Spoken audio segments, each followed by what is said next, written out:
السلام علیکم ورحمۃ اللہ وبرکاتہ نحمدہ ونصلی علی رسول الکریم اما بعد۔ محترم بھائیوں، بزرگوں، دوستو، آج ہم آپ حضرات کے لیے ایک نیا سبق لے کر کے حاضر ہوئے ہیں۔ اس سبق کے ذریعے سے آج ہم آپ کو بتائیں گے کہ زندگی گزارنے کے کتنے راستے ہیں۔ اب آپ کا کام یہ ہے کہ آپ اس سبق کو پورا سنیے اور اس سبق کے متعلق جو بھی آپ کے من میں یا دل میں یا ذہن میں جو بھی سوال ہو، اس سوال کو آپ پوچھ سکتے ہیں۔ تو چلیے سبق شروع کرتے ہیں۔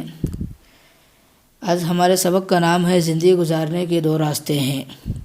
پہلا راستہ اپنے تجربات اور ہدایات پر زندگی بسر کرنا، اور دوسرا راستہ اپنے خالق و مالک کے احکام کے مطابق زندگی بسر کرنا۔ ہم پہلے یہ تجزیہ کر چکے ہیں کہ جس طرح انسان کے یہ ذرائع علم کمزور ہیں اور ضعیف ہیں، اسی طرح اس کے تجربات بھی کمزور اور ضعیف ہیں۔ اپنے تجربات کو بنیاد بنانے کے بجائے جو انسان اللہ رب العزت کے احکام کو بنیاد بنائے گا وہ یقیناً کامیاب ہوگا۔ مثلاً اگر کوئی انجینئر کسی مشین کو بنائے تو وہی بہتر جانتا ہے کہ مشین کیسے بہتر کام کر سکتی ہے۔ اللہ رب العزت نے اس مشین یعنی انسان کو بنایا تو وہی بہتر جانتا ہے کہ یہ کیسے بہتر کام کرے گی۔ عام طور پر باہر کے ملک سے کوئی مشین اگر منگوائی جائے تو وہ لوگ یعنی جو مشین بھیجنے والے ہیں وہ لوگ مشین بھی بھیجتے ہیں اور مشین کے ساتھ ساتھ انجینئر بھی بھیجتے ہیں اور اس کے ساتھ ایک کتاب بھی بھیجتے ہیں۔ تو وہ انجینئر وہاں سے آتا ہے اور آ کر مشین کو لگاتا ہے، پھر مشین کو چلاتا ہے۔ اس کے بعد وہ مقامی لوگوں کو یعنی وہاں رہنے والے لوگوں کو بتاتا ہے کہ جس طرح میں کام کر رہا ہوں، اگر میرے بعد اسی طرح تم لوگ بھی اگر کام کرو گے تو کامیاب ہوں گے، اگر اس میں کوتاہی کرو گے تو ناکام ہوگے، اور اگر کہیں اٹک جاؤ یعنی اگر تمہیں بات سمجھ میں نہ آئے تو اس کتاب کو پڑھ لینا، اس مشین کے بارے میں ساری باتیں اس کے اندر لکھی ہوئی ہے، یہ کہہ کر وہ چلا جاتا ہے۔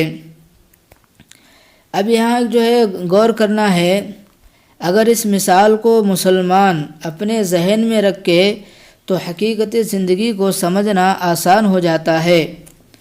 اللہ رب العزت نے انسان کو مشین بنایا اور انبیاء علیہ السلام کو بھیجا۔ ان میں سے آخر میں حضور صلی اللہ علیہ وسلم تشریف لائے۔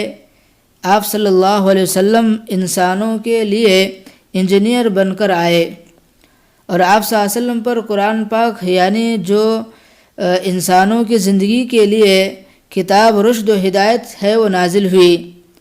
آپ صلی اللہ علیہ وسلم نے اس کتاب کے مطابق اس کے مطابق یعنی اس کے مطابق زندگی گزاری اور صحابہ سے کہا، اے لوگو، جس طرح میں زندگی گزار رہا ہوں اگر تم اس طرح زندگی گزارو گے تو کامیاب ہو جاؤ گے۔